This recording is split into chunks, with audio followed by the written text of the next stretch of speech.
ಬೆಂಗಳೂರಿನಲ್ಲಿ ವಿಲಾಸಿ ಜೀವನಕ್ಕೋಸ್ಕರ ಕಳ್ಳತನ ಮಾಡ್ತಾ ಇದ್ದಂತಹ ಆರೋಪಿಯನ್ನ ಬಂಧಿಸಲಾಗಿದೆ. ಚೆನ್ನಮ್ಮನಕೆರೆ ಅಚ್ಚುಕಟ್ಟು ಠಾಣೆ ಪೊಲೀಸರು ಬಂಧಿಸಿದ್ದಾರೆ. ಲೋಕೇಶ್ ಅನ್ನುವಂತಹ ಕದೀಮನನ್ನ ಸೆರೆ ಹಿಡಿಯಲಾಗಿದೆ. 32 ವರ್ಷದ ಲೋಕೇಶ್ ಅಲಿಯಾಸ್ ಗೋವಿಂದರಾಜ್ನನ್ನ ಬಂಧಿಸಲಾಗಿದೆ. 4.5 ಲಕ್ಷ ಮೌಲ್ಯದ ಚಿನ್ನಾಭರಣ ಹಾಗೂ ಸೀರೆಗಳನ್ನ ವಶಕ್ಕೆ ತೆಗೆದುಕೊಳ್ಳಲಾಗಿದೆ. ಆರಾಮಾಗಿ ದುಂದು ವೆಚ್ಚ ಮಾಡಿಕೊಂಡು ಬದುಕಬೇಕು ಅನ್ನೋ ಕಾರಣಕ್ಕೋಸ್ಕರ ಚಿನ್ನ ಹಾಗೂ ಬೆಲೆ ಬಾಳುವ ಸೀರೆಗಳನ್ನ ಕದ್ದು ಈತ ಮಾರ್ತಾ ಇದ್ದ. ಚಿನ್ನಾಭರಣ ಸೂಟ್ಕೇಸ್ನಲ್ಲಿ ಕದ್ಕೊಂಡು ಹೋಗ್ತಾ ಇದ್ದ. ಆ ದೃಶ್ಯ ಸೆರೆ ಸಿಕ್ಕಿತ್ತು. ಆ ಸಿಸಿಟಿವಿ ದೃಶ್ಯವನ್ನು ಆಧರಿಸಿ ಈಗ ಬೆಂಗಳೂರಿನ ಪೊಲೀಸರು ಈ ಕದೀಮನನ್ನ ಬಂಧಿಸಿದ್ದಾರೆ. ವಿಲಾಸಿ ಜೀವನಕ್ಕೋಸ್ಕರ ಕಳ್ಳತನಕ್ಕೆ ಇಳಿದಿದ್ದಂತಹ ಕಿಲಾಡಿ ಈತ. ಚೆನ್ನಮ್ಮನಕೆರೆ ಅಚ್ಚುಕಟ್ಟು ಠಾಣಾ ಪೊಲೀಸರು ಈತನನ್ನ ಈಗ ಕೆಡ್ಡಾಗಿ ಕೆಡವಿದ್ದಾರೆ. 32 ವರ್ಷದ ಲೋಕೇಶ್ ಅಲಿಯಾಸ್ ಗೋವಿಂದರಾಜನನ್ನ ಬಂಧಿಸಲಾಗಿದೆ. ನಾವು ನೋಡ್ತಾ ಇದೀವಿ, ಏನ್ ಬಹಳ ಫೋರ್ಸ್ ಆಗಿ ಆತ ಸೂಟ್ಕೇಸಲ್ಲಿ ಚಿನ್ನಾಭರಣಗಳನ್ನ ತುಂಬಿಕೊಂಡು ಹೋಗ್ತಾ ಇರೋದನ್ನ ಗಮನಿಸ್ತಾ ಇದ್ದೀವಿ. ಈತನ ಚೆಹರೆ ಸಿಸಿಟಿವಿ ಕ್ಯಾಮೆರಾದಲ್ಲಿ ರೆಕಾರ್ಡ್ ಆಗಿತ್ತು. ಈ ದೃಶ್ಯ ಆಧರಿಸಿ ತನಿಖೆ ನಡೆಸಿದ ಪೊಲೀಸರು ಈ ಕಳ್ಳನನ್ನ, ಚಿನ್ನಾಭರಣ ಹಾಗೂ ಸೀರೆ ಕಳ್ಳನನ್ನ ವಶಕ್ಕೆ ಪಡೆದುಕೊಂಡಿದ್ದಾರೆ. ಮತ್ತಷ್ಟು ಮಾಹಿತಿಯನ್ನ ಕೊಡ್ತಾರೆ ನಮ್ಮ ಪ್ರತಿನಿಧಿ ಗೌತಮ್, ಏನ್ ಮಾಹಿತಿ ಸಿಗ್ತಾ ಇದೆ? ಸಿಸಿಟಿವಿ ದೃಶ್ಯಗಳನ್ನ ನೋಡ್ತಾ ಇದ್ರೆ ಆರಾಮಾಗಿ ಸೂಟ್ಕೇಸ್ ಇಟ್ಕೊಂಡು ಕೈ ಬೀಸ್ಕೊಂಡು ಹೋಗ್ತಾ ಇದ್ದಾನೆ ಈತ. ಏನ್ ಮಾಹಿತಿ ಸಿಗ್ತಾ ಇದೆ? ಎಲ್ಲಿ ಕಜಿತಾ ಇದ್ದ? ಯಾವ ರೀತಿ ಈತನ ಕಾರ್ಯವೈಖರಿ ಇತ್ತು? ಹೌದು ಅಮರ್ ಪ್ರಸಾದ್, ಈಗಾಗಲೇ ನೀವು ಸಿಸಿಟಿವಿ ದೃಶ್ಯಗಳನ್ನ ಕೂಡ ನೋಡಬಹುದು.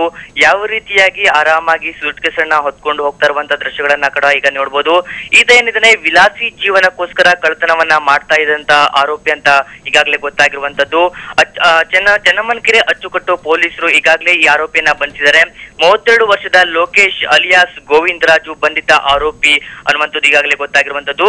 ಈತ ಮೂಲತಃ ಬಸವೇಶ್ವರ ನಗರದ ನಿವಾಸಿಯಾಗಿದ್ದು ಈತ ಇದೇ ರೀತಿಯಾಗಿ ಇರುವಂತಹ ಕಳ್ಳತನವನ್ನ, ಮನೆಗಳತನವನ್ನ ಮಾಡ್ತಾ ಇರುವಂತದ್ದು ಇದೀಗ ಆತನ ಬಂಧನದ ನಂತರದಲ್ಲಿ ಪೊಲೀಸರಿಗೆ ಗೊತ್ತಾಗಿರುವಂತದ್ದು.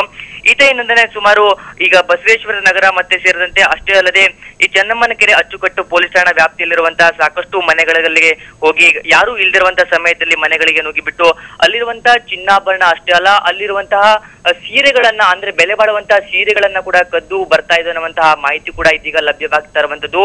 ಇದೇ ರೀತಿ ಚೆನ್ನಮ್ಮನಕೆರೆ ಅಚ್ಚುಕಟ್ಟು ಪೊಲೀಸ್ ಠಾಣಾ ವ್ಯಾಪ್ತಿಯಲ್ಲಿ ಆತ ಏನಿದಾನೆ ಇದೇ ರೀತಿ ಕಳ್ಳತನ ಮಾಡ್ತಾ ಇರುವಂತಹ ಮಾಡಿ ಹೋಗುತ್ತಿರುವಂತಹ ಸಂದರ್ಭದಲ್ಲಿ ಸಿಸಿಟಿವಿಯಲ್ಲಿ ಒಂದು ಫೋಟೇಜ್ ಕೂಡ ರೆಕಾರ್ಡ್ ಆಗಿರುತ್ತೆ.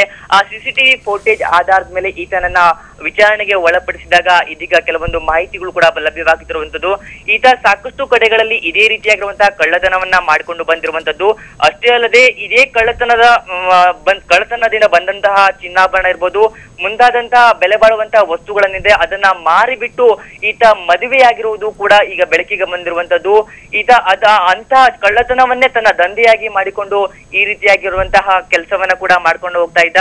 ಆದ್ರೂ ಕೂಡ ಮದುವೆ ಆದ ನಂತರವೂ ಕೂಡ ಇದು ಆತ ತನ್ನ ಚಾಳಿಯನ್ನ ಮುಂದುವರಿಸಿಕೊಂಡು ಹೋಗಿದ್ದ ಎನ್ನುವಂಥದ್ದು ಕೂಡ ಈಗ ವಿಶೇಷವಾಗಿರುವಂತದ್ದು ಅಂತ ಹೇಳ್ಬೋದು. ಇದೀಗ ಸಿಸಿಟಿವಿ ದೃಶ್ಯಗಳನ್ನ ಪರಿಶೀಲಿಸಿದಂತಹ ಚೆನ್ನಮ್ಮನಕೆರೆ ಅಚ್ಚುಕಟ್ಟು ಪೊಲೀಸರು ಆತನನ್ನ ಬಂಧಿಸುವಲ್ಲೂ ಕೂಡ ಯಶಸ್ವಿಯಾಗಿದ್ದಾರೆ. ಆತನಿಂದ ಸುಮಾರು 4.5 ಲಕ್ಷ ಮೌಲ್ಯದ 110 ಗ್ರಾಂ ಬಂಗಾರವನ್ನ ಹಾಗೂ ಒಂದು ಸೀರೆಯನ್ನು ಕೂಡ ವಶಪಡಿಸಿಕೊಳ್ಳುವಲ್ಲಿ ಯಶಸ್ವಿಯಾಗಿದ್ದಾರೆ ಅಂತಾನೆ ಹೇಳ್ಬೋದು. ಅಮರ್ ಪ್ರಸಾದ್, ಧನ್ಯವಾದ ಗೌತಮ್. ಕೆರೆಗಳ ಡಿನೋಟಿಫಿಕೇಶನ್ ಬಗ್ಗೆ ಶೋಭಾ ಕರಂದ್ಲಾಜೆ ತೀವ್ರ ಆಕ್ಷೇಪವನ್ನ ವ್ಯಕ್ತಪಡಿಸಿದ್ದಾರೆ. ಬಿಜೆಪಿ ಸಂಸದೆ ಶೋಭಾ ಕರಂದ್ಲಾಜೆ ರಾಜ್ಯಪಾಲ ವಜುಭಾಯಿ ವಾಲಾ ಅವರಿಗೂ ಕೂಡ ಪತ್ರವನ್ನ ಈ ಬಗ್ಗೆ ಬರೆದಿದ್ದಾರೆ. ಉಡುಪಿ ಚಿಕ್ಕಮಗಳೂರು ಸಂಸದೆ ಬಿಜೆಪಿ ನಾಯಕಿಯಾಗಿರುವಂತಹ ಶೋಭಾ ಕರಂದ್ಲಾಜೆ ಅವರು ಕೆರೆಗಳ ಡಿನೋಟಿಫಿಕೇಶನ್ ವಿಚಾರಕ್ಕೆ ಸಂಬಂಧಪಟ್ಟಂತೆ ಸರ್ಕಾರದ ಕ್ರಮವನ್ನ ಪ್ರಶ್ನಿಸಿ ರಾಜ್ಯಪಾಲರಿಗೆ ಪತ್ರವನ್ನ ಬರೆದಿದ್ದಾರೆ.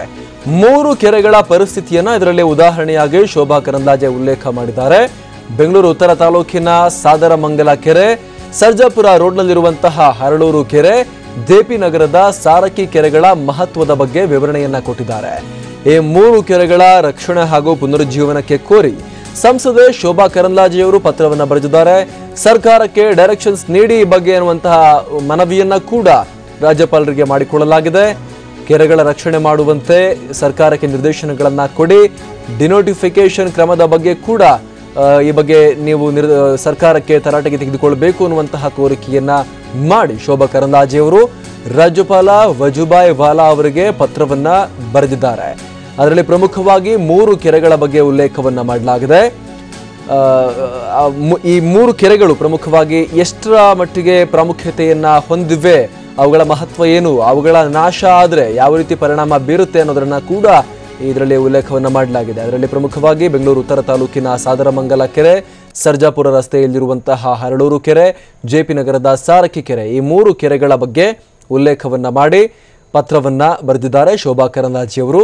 ರಾಜ್ಯಪಾಲ ವಿ.ಆರ್. ವಾಲಾ ಅವರಿಗೆ ಪತ್ರವನ್ನು ಬರೆದಿದ್ದಾರೆ, ಕ್ರಮಕ್ಕೆ ಆಗ್ರಹಿಸಿದ್ದಾರೆ. ಸರ್ಕಾರಕ್ಕೆ ಈ ಬಗ್ಗೆ ತರಾಟೆಗೆ ತೆಗೆದುಕೊಳ್ಳಬೇಕು, ನಿರ್ದೇಶನಗಳನ್ನು ನೀಡಬೇಕು ಸರ್ಕಾರಕ್ಕೆ ಅನ್ನುವಂತಹ ಕೋರಿಕೆಯನ್ನ ಮಾಡಿದ್ದಾರೆ.